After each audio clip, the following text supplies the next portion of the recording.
Hello everyone and welcome to the last part of Durga Puja মানে হ্যাঁ আজকেই মায়ের সুটকেস প্যাক করে পরিপাটি করে মাকে বাড়ি পাঠিয়ে দেওয়া হবে। ওর জন্য সকালবেলাটা একটু মস্তিতেই কাটালাম, একটু ধোসা, ইডলি, সাম্বার আর চাটনি খেয়ে। তো রাত্রিবেলায় এরকম আমরা বাজি ফুটিয়ে নিয়েছিলাম। আমরা কিন্তু বিসর্জন দেখতে যাইনি, কেননা আমার বিসর্জন দেখতে কিন্তু একদমই ভালো লাগে না। আর এখানে আমার দাদু এখন হিরোগিরি চালাচ্ছে, দুটো চরকি একসাথে চালাচ্ছে, মানে একসাথে দুটো ঘুরবে একসাথে। এই দেখেছো এইটুকুনি লাইনের জন্য সবাই ওয়েট করছিল।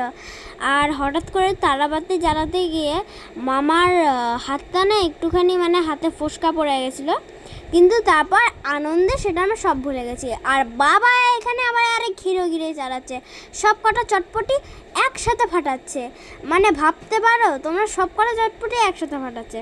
তো আমরা একটু রং মশাল ফাটাচ্ছি, আর এটা হচ্ছে তুবড়ি। আর দেখো আমি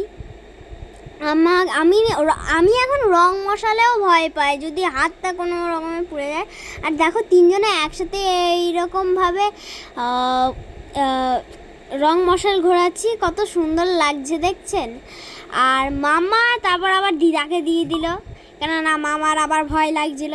আর নেক্সটে দেখো চরকিটা এত ভালো রোদে ছিল যে চরকিটা ঘুরে যাওয়ার মানে আগুন দিয়ে ঘুরে যাওয়ার পরও 2 মিনিট ধরে ঘুরছিল, এমনি আগুন না জ্বলেই 2 মিনিট ধরে ঘুরছিল। আর এইখানে তোমরা জাস্ট তুবড়িতে দেখো কত সুন্দর করে উড়বে। তো আজকের মতো এতটুকুনি, টাটা।